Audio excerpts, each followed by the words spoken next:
Hello, everybody. Welcome to this edition, episode number 72 of Coffee Time. I am your host, Byron.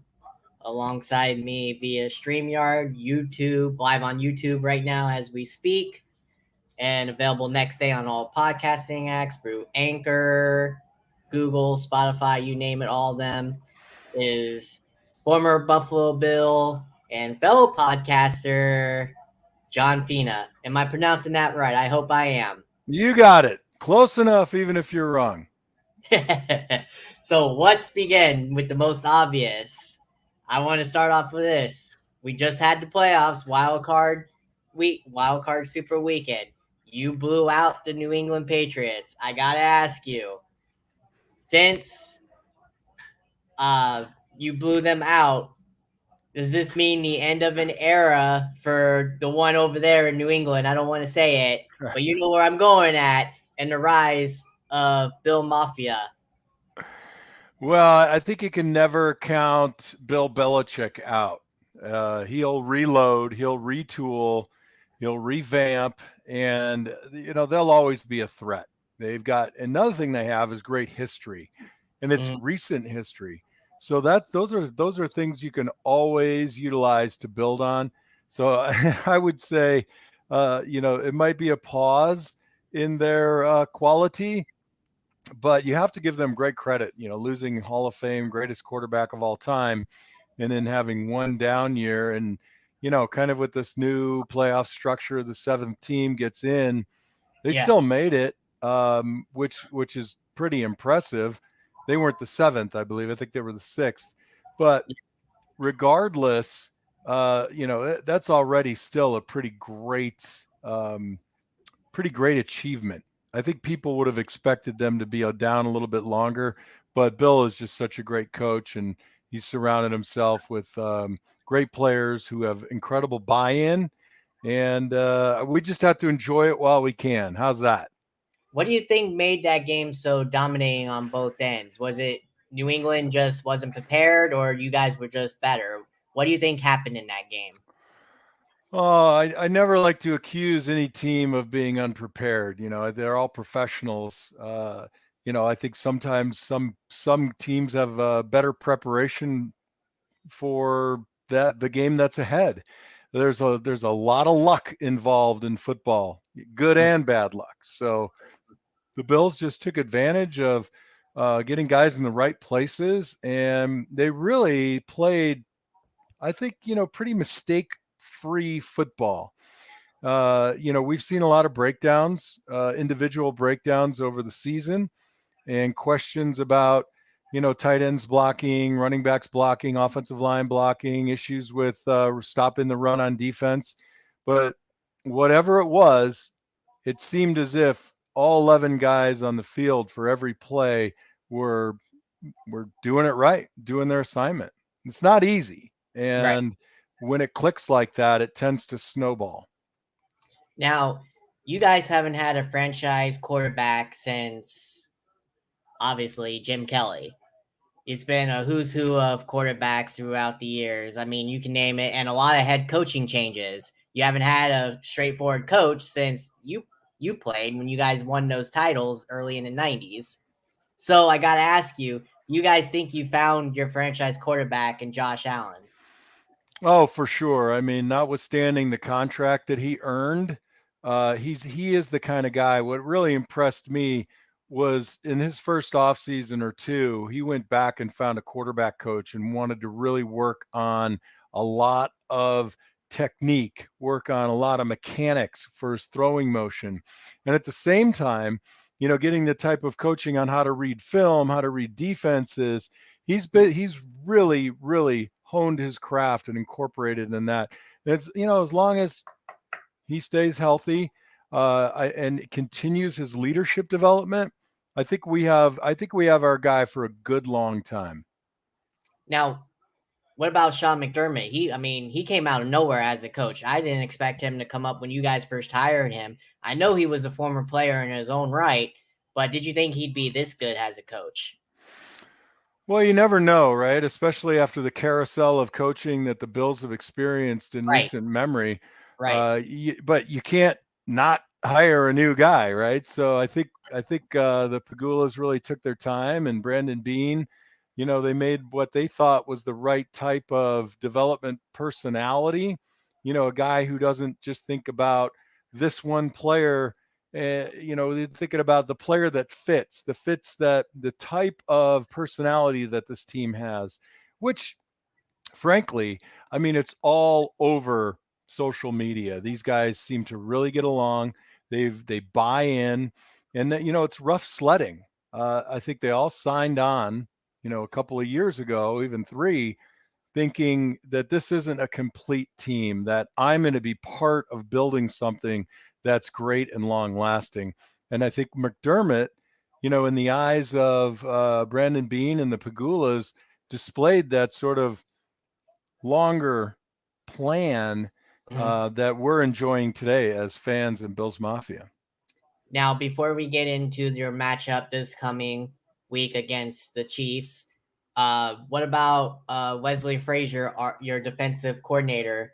Do you see him getting another head coaching job, which unfortunately, which is very limited right now with black coaches? Do you? I know they're getting interviews, which is good, which is fine, etc., whatever. But none of them is getting the jobs. Do you think he gets a head coaching job again? I don't know Leslie.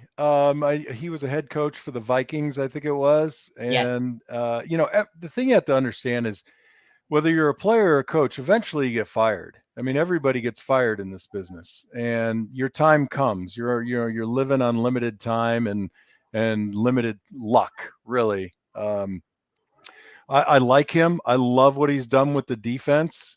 I think that he has this type of demeanor that I would like in a head coach. I mean, selfishly, I'd rather give him a raise and keep him. I think the Mhm. guys play for him. I think they believe in him. So that's it's a kiss me deadly, right? I mean, I'd love to see him get a head coaching job, but I'd rather keep him in Buffalo. I agree. I mean, he suits deep. This defense plays hard for him, and it shows. It's been shown on the field with your young guys, Rosso and all of them, etc. I mean, you guys have been sharp on defense, especially in that outcome early on. To leads me to my next question with the Chiefs.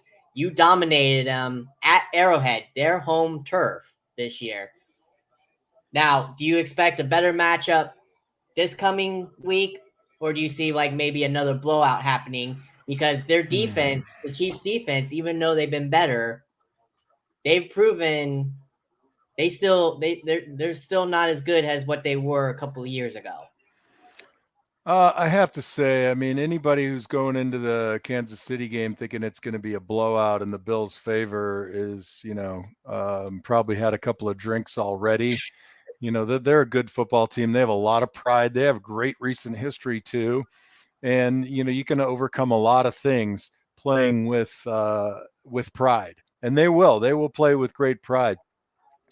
Look, I can't not choose the Bills, right? But I think you're looking at a 10 to 13 point game difference. It'll be close, and then the Bills will come away with an extra touchdown or a field goal to increase that the spread. But the key to the game is going to be containing Patrick Mahomes, Oh yeah, and getting to him, which I think we have better tools this year than we did last. We have healthier defenders than we did last year, other than Tre'Davious White, who's a big loss. I think, especially that they're playing on grass. I'd love to have him back for this game, but that doesn't happen. And I right. think we're a lot healthier in our receiving core. We had some injuries going into the game last year for the AFC Championship, and you saw going there earlier in the year how well we played. Now it's interesting to think about the fact that that Chiefs team was put together. They'd already had their identity, and then Right, they came up so short. right. But I think anybody who is worth their salt said, their season is going to turn around. It's not a matter of if, it's a matter of when. Yeah, And lo and behold, they're the 2 seed, right? Because they won a ton of football games after we beat them. And they'll be, we have an axe to grind from last year, and they have an axe to grind for last game. So if our secondary can chase down and stick to that incredible threat they have in receiving, I think we're in good shape. So, what is your outcome? I know you want the Bills obviously to win, but what do you think will be the outcome, and how much of a score do you think the game will be when it's over? How close do you think it'll be? Well, I think it'll be 10 to 13 point difference. I think the Chiefs put up 24. The Bills, they put up 10 more or 13 more, and it's going to be that. It's not going to look like a blowout until the final 5 minutes of the game. I agree with on you. I agree with you on that. I hope it's a much better than a blowout. Honestly, I'd like to agree with you. I'd want to see the Bills win. Nothing against Mahomes, and I know they're not cocky. I know Andy Reid's not cocky over there. I just don't want to see them in the Super Bowl again. I'm tired of seeing them. So honestly, I hope you guys do beat them. Um, but yeah, now since you played, my next question is: since you played in Buffalo and you played around this time in the playoffs, I know you played in the playoffs as well. How difficult is it to play this time of year in Buffalo, especially if you have home field? Yeah, well, I think in addition to the weather, the fans really showed up, and that's a tough one. 8 o'clock, late at night, incredibly cold out. I think there was concern that the edges of the stadium might be sparsely attended, but in fact, because I was there, I made a point to look up there and take out my camera and zoom in and have a look at it, and there were a few seats that were empty. That was late in the game. I mean, a few people way up there catching that 7 mile an hour breeze might have decided, okay, I've been here long enough. We blew them out. I'm going to go. So the advantages of being at home are many. You get to sleep in the same hotel that you always sleep in. You're around your family and friends for a longer period of time. You get to prepare in your home locker room. All these things matter. There's really few surprises when you're at home, and just the luxury of knowing your own field, and the setup is the same week in and week out. All these tiny little things add up to many, to a very big impact on the team. How much does a wind chill play a factor? Oh, for the guys up front, as long as the footing is okay, it's not a big deal. But Josh can throw the ball hard, and hands get cold. Occasionally you'll see some quarterbacks with a little slip. I'm hoping that it's dry. I'm hoping that the ball isn't too slick from being dry, which happens also. But the cold can be a factor. I think if you are off the field for too long, we want to see sustained drives by the offense of 8 plays or more, ending in touchdowns, of course. And then defensively, it's okay if you give up a little bit of yardage here and there. We need to stop the big plays and get Right. off the field. Now, how'd you handle it as a player? I know you were an offensive uh, guard, but how'd you handle it playing in the cold?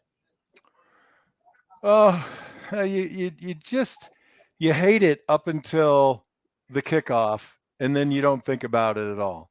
But it's sort of like this miserable feeling of, oh my God, I can't believe I'm going to go out there basically wearing my underwear.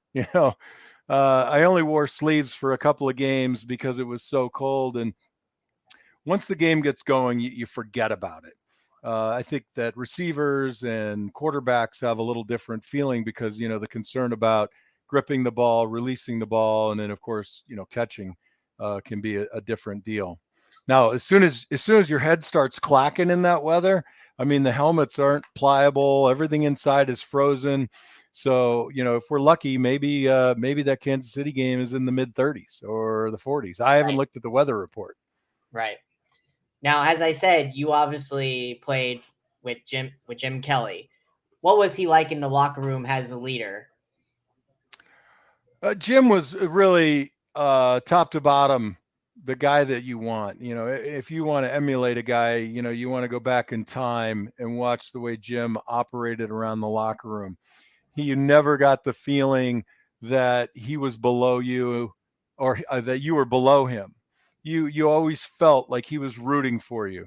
Um, his eye was always on the ball, but he wasn't, too serious that, you thought he was a stiff. I mean, he was a fun loving guy. It was really, this is the place where Jim Kelly shone, being in the locker room with the fellas, supporting everybody.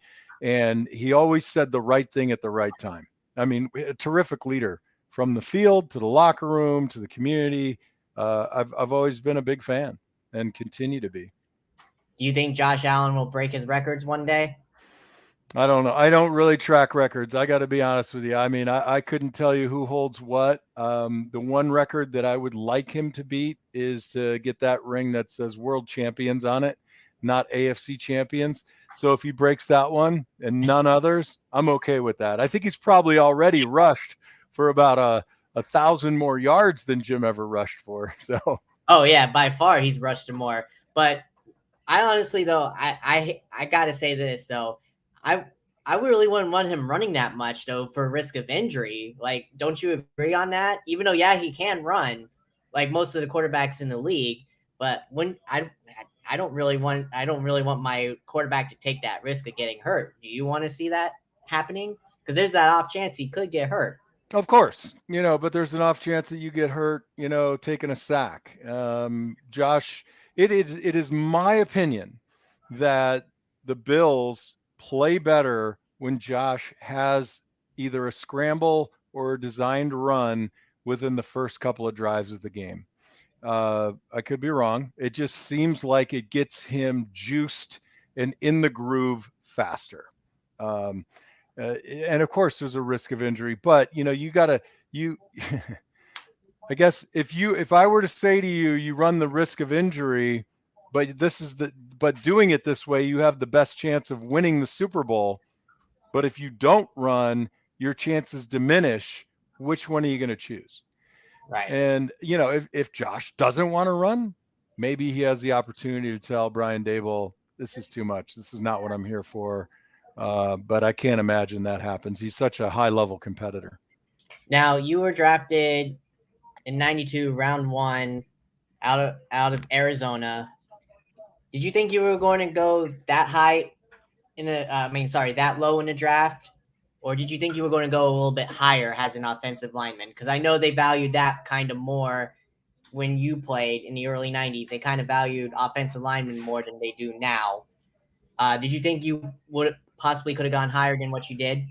No, I think I went in the right spot. I think even when I was in college, I wasn't very highly regarded. I wasn't a very well known player, but when I went to the combine in Indianapolis, I really did some pretty impressive things in the eyes of the coaches. And I got a lot of visits thereafter. I played really well in my senior game, and it just, it sort of snowballed. I think that the Bills, who were in a situation where they didn't have to draft specifically by position need, were looking at a little bit further down the line. So fortunately, I didn't have to go in and be a starter my rookie year. That would have been a disaster. But in the same token, I was brought into an offensive line that had a couple of guys who were getting a little bit older, not too old, but also some contract things where they thought they might lose somebody. And Will Wolford ended up actually leaving and going to Indianapolis after my rookie year, which, put me in the starting position. Congratulations to Will. I mean, what a great opportunity he had. Yeah, for sure. But as soon as you get drafted, though, you get the chance to play your rookie year and the year after. You get to play in both Super Bowls, but however, you lose both of them to Dallas. Mm. I know you would have loved to win them. Obviously, any player does. How bitter of a defeat was that? Uh, you know, it's hard to quantify the feelings because, I'm kind of a pragmatist, and I realize all the time that it's just incredibly hard to win a single football game, much Right. less 10 or 11 that it takes to go to the playoffs. Right. And we did some amazing things in the regular season and then the playoffs just to get to the Super Bowl, as every team does. So, Right. you know, disappointing, uh, I think, is probably a good word, but not devastating. I also think that there are so many guys that play their entire career, whether it's 5 years or 10 years or 12, and don't ever get a chance to even go to a championship game, much less the Super Bowl. So, I wear my AFC championship rings with pride, representing the great American city of Buffalo, New York, and the greatest fan base in the NFL. And, I don't hang my hat on the results of just one game when there were, 100 more that came before it. Now, out of the games that you put 155 games you played, what would you I'm not going to say how much you remember, but I want to say how many of the games do you remember? What's your top 3 that you remember that you signified that you were in the NFL? Yeah, I'd have to say, my second year beating the Raiders at home, um, and then beating Kansas City in the AFC Championship game. And then there were a number of games, I played at Kansas City against Derek Thomas and played extremely well against, a deceased, may he rest in peace, Hall of Famer. And I'd say, those go in the top 3, but there are so many more. There are so many. And I think more than anything, I remember individual plays.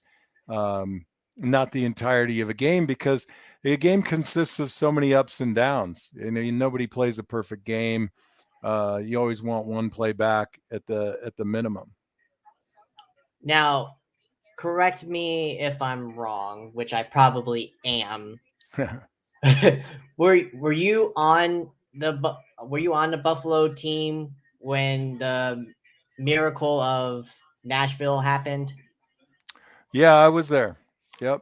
That was, I think, a very poor call by the officials, and that's just about all I'm going to say about that. I agree. That was bad. They got lucky. I agree with you on that. That's all I'm going to say on that. Because that year you guys had it all to win, and just that went totally against you. And whew, Well, a lot of people will say that football is like a microcosm of life, with some exhilarating, joyous moments, but no one is without pain and suffering or disappointment or loss. So even the most storied and beautiful of lives, everybody has, things that are not fantastic. So it is what it is, man. you're right. You're right. Um, where was your besides Buffalo?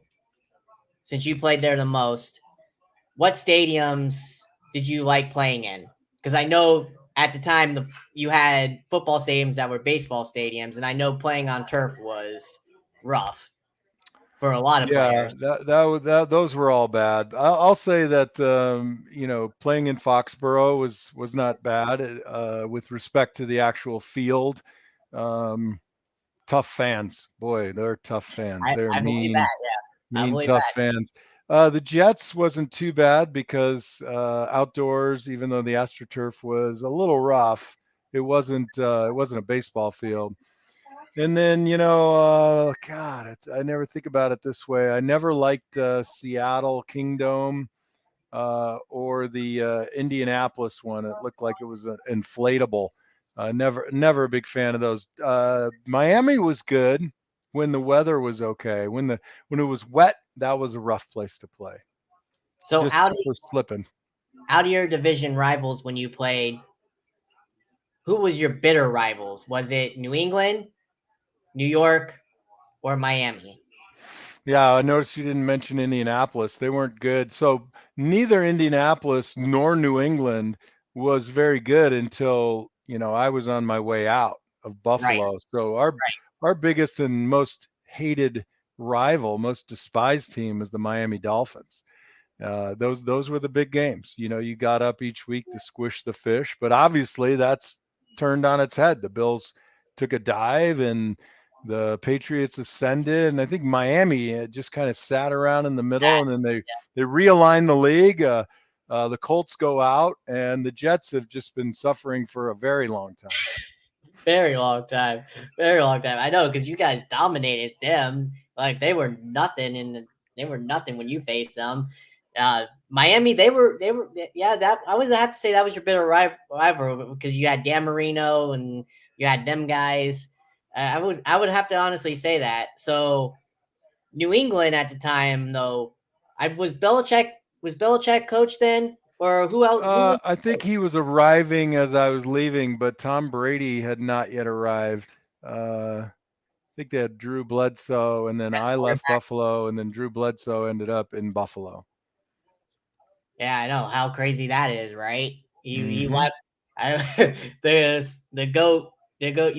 goat takes over in New England, and then Bledsoe takes over for the rival team. I mean, come on, you don't see that often, do you? That's crazy, right? So now I want to ask you. I've heard of this before. I know, and you just pretty much stated it already. Bills Mafia. I know how crazy they are. I've seen it at games when it's at Buffalo. How crazy are they actually when you're playing and you're on the field? How crazy is Bills Mafia? Well, once they leave the parking lot and go into the stadium, it's all just about the noise. But I had my experience at the tailgate this past weekend, getting to know some of the great faces and characters of the Bills Mafia, and they, genuinely people that choose to go out in 12-degree weather that's only getting colder, light fires and cook meat and have a great time are committed individuals. So it was always a good feeling in Buffalo. I always knew no matter where I went, when people recognized me, they were always incredibly pleased, to say hello, and extremely respectful.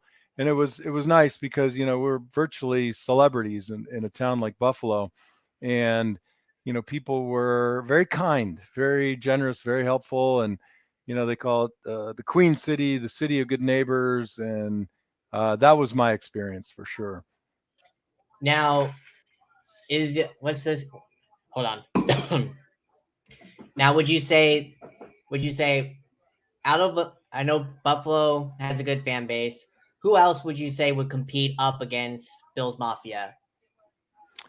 Well, Has I the mean, as best far fan as base? showing up and selling out, I mean, I know the Bills have, kind of gone up and down a little bit, but I mean, everybody talks about Green Bay and the commitment of the Green Bay fans, and that's undeniably true. I think you'll see an ascendance of the Bengals fans, and of course, the Chiefs fans have always showed up. I mean, that stadium, that's one of the worst places to play, just because it is so loud. It is incredibly loud. And then, you've got, it's hard for me to assess, but you look at some of the fan bases, like in Seattle, since Russell Wilson got there, has been steady and strong.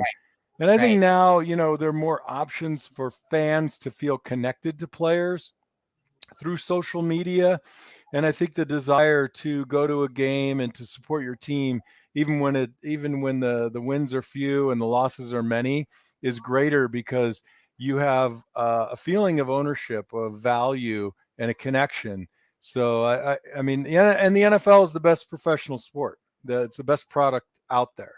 You can watch it on TV. You can watch it live. Hockey is not as great on TV, and a lot of people don't grow up with it. Baseball, I think that just has its challenges, being as slow as it is. And then I just think the NBA is not a great product. I don't love it. So, we're enjoying being at the top. Now, you played in the rough and tough era where it was very, very physical, like physical, beyond physical, what it is to this day. Uh, you like what the NFL has done to change that? or as a former player who played in that kind of generation, do you wish it was what what you played in of today? Wow. So that's a really good question, Byron. I don't love um I don't love the rules on the hits, mostly because things don't happen in slow motion. And Mm-hmm. when they review these frame by frame, you have a tendency to think that a guy can change his trajectory, and you just can't. It's already decided, a couple of steps before. And, barring a guy really lowering his head and really hitting with the crown of the helmet, some of these calls don't make sense to me. And Mm. I'm curious, when they make these calls, do they ever go back and look at the guy who received the hit to see if they ended up in uh, concussion protocol? Right. If they didn't, then what's the point? Now, I get it. They move the kickoff, fewer kick returns. I don't know. I've never tracked it that closely. But finding guys and throwing guys out of games, like they throw guys out in college, it makes me crazy because the referees, there's just no way the officials can understand the physics that are in play before the impact actually happens. So you also gotta agree with me on this one too. As a former player, the taunting penalty, you gotta hate that as well too, don't you? Or do Well, you I agree? just don't understand how sometimes it's called and sometimes it isn't. They called Josh for one when he spun the ball and the guy happened to be I there, and remember I was that. like, I yeah, I'm remember like, what's the point of that? And then you see other ones, you're like, that's very clearly taunting, and there's no call. So some of these subjective calls, eh, they just don't do it for me. And look, I understand how it evolved. Some of the touchdown, some of the interception celebrations were over the top. Now the solution has been, and I think all in good fun, where the guys fake like they're taking a picture and everybody falls down, or they do something. I think that has been sort of the salve to cure what really just kind of ended up being a goofy way to run things. Did you guys have celebrations like that when in the early '90s? Did you guys have celebrations after touchdowns like what they do today? No, we didn't do that. I'll tell you, Marv Levy always said to the guys, act like you've been there before and you're going to be there again. And unless it was a close game and it was a huge touchdown, more often than not, the spike was like not crazy, or Thurman Thomas would just hand the ball to the official. Um, so we kept it, we followed Marv's advice and we kept it looking professional. So let me ask you this: are you in the Bills Ring of Honor, or if not, do you think you'll ever get in the Ring of Honor? I am not in the Ring of Honor, and I probably won't get in the Ring of Honor. So, but it's not something that I seek to achieve or that I'm disappointed in. So, not everybody can be up there, and that's just the way it is. I agree with you on that. Now, what about? Do you think you played enough years to possibly be in the Hall of Fame? No, I mean, I never made it to a Pro Bowl. I never got voted All Pro. I don't think that I was a bad football player, having been in the league for 11 years, but I don't see the Hall of Fame being something that's in my future. But again, I mean, a lot of great players who played a long time, who contributed a lot, don't get there, and I'll probably be one of them. But I've been to the Hall of Fame, and it's really cool. I've never been, so I couldn't tell you. So yeah, how is it? How is the Hall of Fame? It's really nice. I mean, they have all the busts of the players. So you go into this room and it's dark and all these crystal busts of the players. It's pretty fantastic. I enjoyed it. It's funny though, because it's in a, kind of, I guess, working class blue collar area. And, you kind of get this feeling like it should be like Disneyland with a huge parking lot and easy access. It's just really like almost at the end of a block in a neighborhood, which I guess if you throw it back 75 years, that was what football was. I mean, a bunch of guys playing in a field. Yeah. Since you played offensive guard, you faced a lot of good defensive ends in the early 90s. Is there one that stands out to you the most that gave you fits that you could Yeah, not I block? mean, I always say that the best player I ever played against was Charles Haley, and fortunate only to haven't had to play against him twice. But you know, the NFL is unlike any other level of football. You don't have a week off. Everybody is always really good, Right. and if you're not careful and you're not dialed in, you can get beaten by anybody. I agree. You can, and it's true. So let's talk about what you're doing today. Now that you're retired, what are you up to these days? Are you coaching? Are you scouting? Are you announcing? What are you doing? So I did a little bit of announcing way back when my kids were little, and it just it was too much time, not enough money at the time, and I was better served being at home, being a father, and working in the job that I had at the time. I work in the pharmaceutical industry now. Um, I coach my son in football now. I coach my older son, and he's now at UCLA.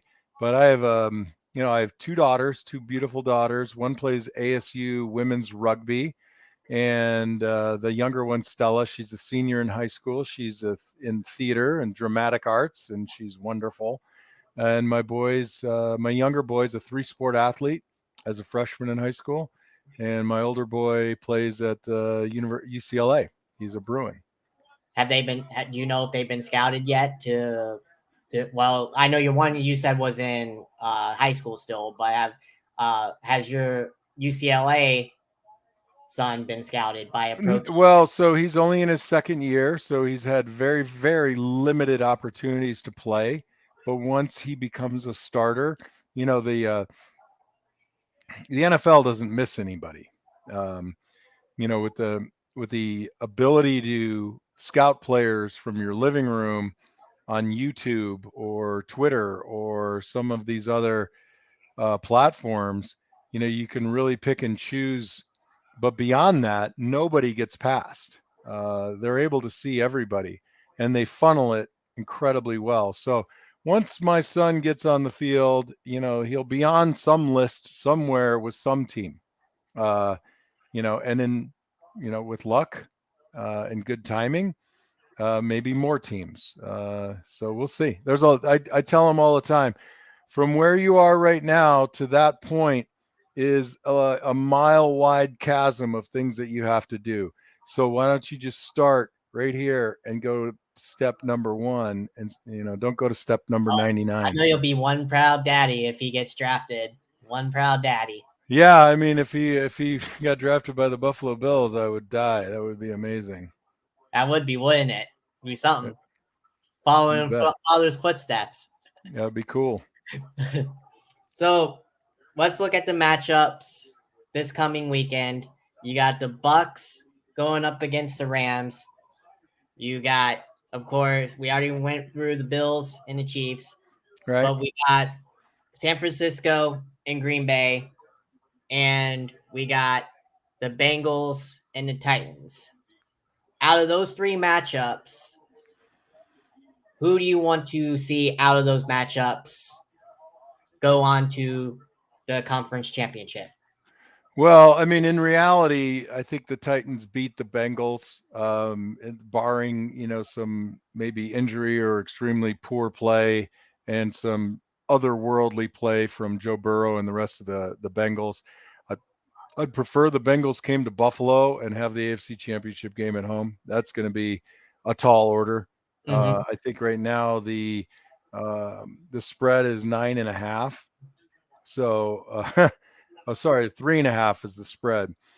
So, 47 is the over under. The Bengals have to start hot, and they've really got to shut down that offense from the Titans. Otherwise, they'll be in for a long day. And the Titans have a very nice defense, so Oh yeah. it's going to be a challenge. I think that I would root for the 49ers over the Packers, because I think in the end, if we faced the 49ers, that would be better than facing either the Packers or the But Buccaneers. yeah.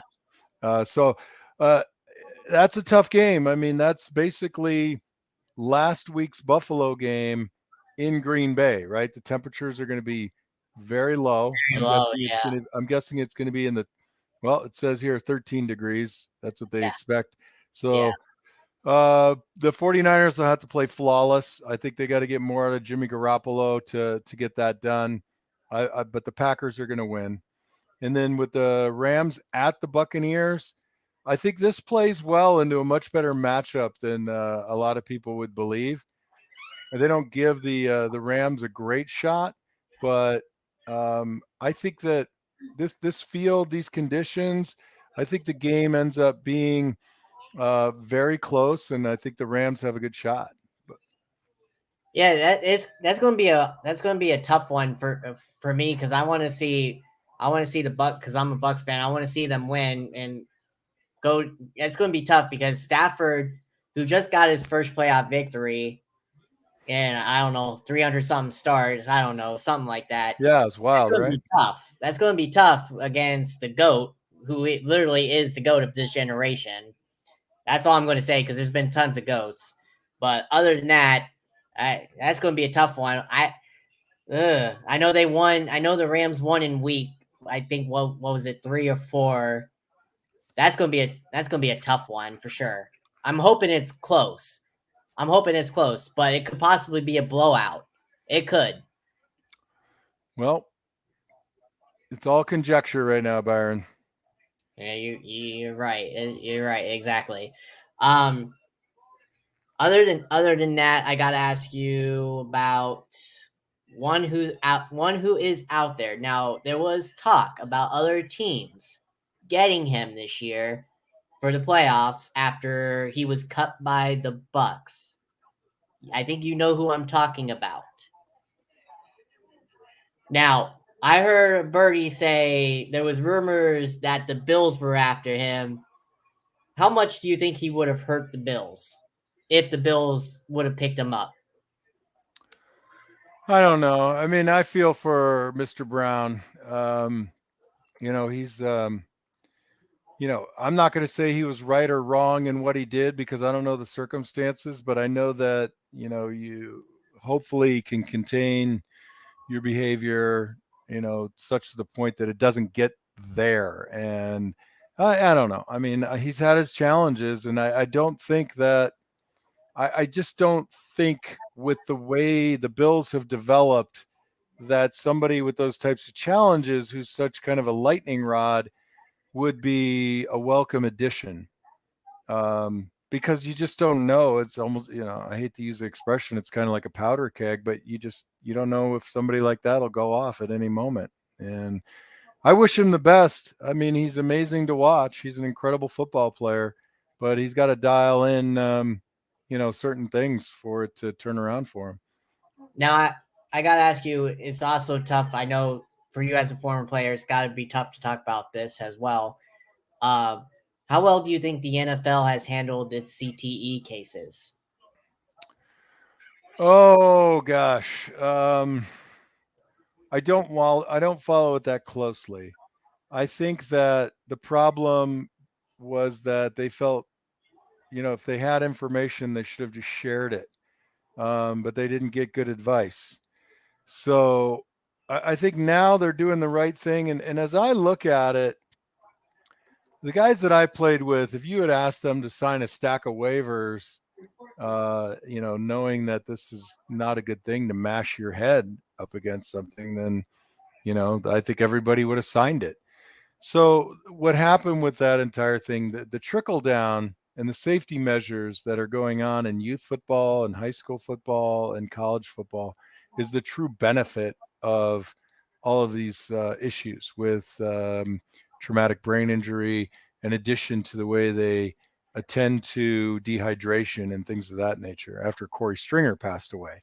Right. So, I guess the future is always built on the sacrifices of the past, right? Or the mistakes of the past. And I think, I don't think we can pin it on anybody in the NFL anymore except the Shield, because the faces have changed and the attitudes and the opinions have changed. Any players you played for, you don't have to name names, but have they had it? Have you talked to any of them that you played along? Have they had any CTE issues? Oh, I don't. I'm not aware of anybody, but we're all still fairly young men, and I think the concern is that debilitating symptoms come, probably in your 60s. So most of the guys I played with are still in their 50s. I'd have to agree with you on that too. Yeah. So back to real quick the Antonio Brown thing. When you played, were your did you have any receivers that were like him, or were they just chilled out, laid back? They didn't care about touches. They didn't care about being diva-ish. Did you have any receivers like him? I don't think anybody's like him. I mean, every receiver, wants the ball more and more. I think that within a certain point, they realize that it has to get spread around. But I didn't really, I don't recall having a guy on the team who was anywhere near kind of that type of personality. Did you ever have a chance to play in Green Bay? I did. We went to Green Bay and we lost. It was Steve Tasker's last game. It was incredibly cold out, and we got punished. They kicked our butts. How how bad was the crowd? Yeah, it's hard to remember. I mean, the crowd wasn't nearly as bad as the play. We were bad, so yeah, I didn't even bother focusing on the crowd because we couldn't get out of our own way. Now, was that? I'm guessing Favre was their quarterback. Is that who you went up against? Well, I never really followed quarterbacks because I played offense. I didn't think about that. I would think about defenders, but I don't even remember who. I'm guessing it was Brett. I can't remember the year. Mm-hmm. Yeah, true. Probably, but what a way to remember Lambeau Field, huh? Getting blown out. You get blown out somewhere. Everybody does. That's true. That's true. What about here at Raymond James? Did you ever have a chance to play here? We did. My last year with Buffalo, I think it was my last season with Buffalo. We went down there. It was a close game. I don't remember whether we won or not, but that's a beautiful stadium. Yeah, they've done a lot of rebuild to it. So yeah, it really is. I like what they've done. I haven't been there in a while, but from what I've seen from, actual games, what they show, I mean, it still looks the same as it was when they first built it. So I have to agree with you on that. Do you remember who was your quarterback that day? I think it was Alex Van Pelt. Yeah, Oh, I can't remember. so so now he's isn't he a He, quarterbacks coach now? yep, he sure is. Aaron Rodgers, right? Is he in Green Bay still, or is he Oh, in he was. He Cincinnati? I was. can't remember. Yeah, he's in Cincinnati now, but he was Aaron Rodgers. Okay. Wow, I forgot he even played. Oh yeah, nobody forgets Alex Van Pelt. uh Memories. What can you say, right? It's been a good ride for you, huh? He's with Cleveland now. Oh, Oh is he? wait, He's in he Cleveland? was with Cincinnati and Green Bay before that, and Tampa before that. Yeah, but it looks like he's with Cleveland. Yep. There you go. Well, Byron, I think we're at the end. We pretty much are. I gotta ask you a couple more, and that's it, and we'll be done. The last one is for young offensive linemen. What would you say to them? How would you prepare them for today's game? Yeah. So my son's an offensive lineman, and I told him that he needs a jump rope. You need to be quick on your feet. You need to train your eyes on your target because your hands will go where your eyes go. Um, pick your aiming points and follow them, uh, and keep control of your body. Keep everything in space, not moving all around. How would you prepare him for defensive linemen? Well, it just depends on who you're playing against. I mean, everybody presents different challenges. So you kind of have to see who they are and what they do. And my last question to you is,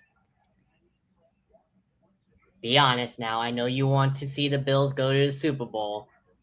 Who in your honest heart, do you think will be in the Super Bowl and who will win it? Well, honestly, it is a toss-up in the AFC. I think that the Bills have a great shot. So I think the team with the least probability of going is probably Cincinnati.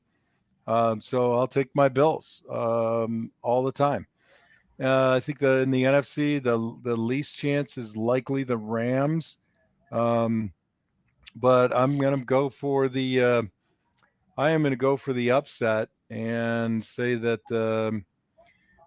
I think your Buccaneers are not going to make it, and I really believe that Aaron Rodgers, although a fantastic quarterback, I think he ends up going down to the 49ers. I think it's 49ers and Bills. Hey, there you go. I wouldn't mind that matchup. Two new people, two new that you haven't even. Well, you saw the 49ers a couple years, but hey, they didn't win it, so I wouldn't mind seeing them again. But hey, it was fun. I appreciate it. Thank you. Thank you for taking time out of your My busy schedule. pleasure. Uh, you're more than welcome to come on anytime. I'll text you um, here and there throughout the rest of the season and hear that. So, but yeah, you're more than welcome to come on anytime. I got Good your contact. times. Great questions. Thanks so much, Byron.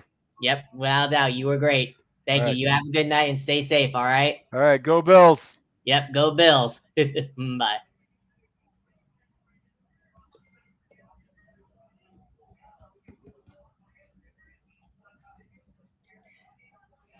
Former offensive lineman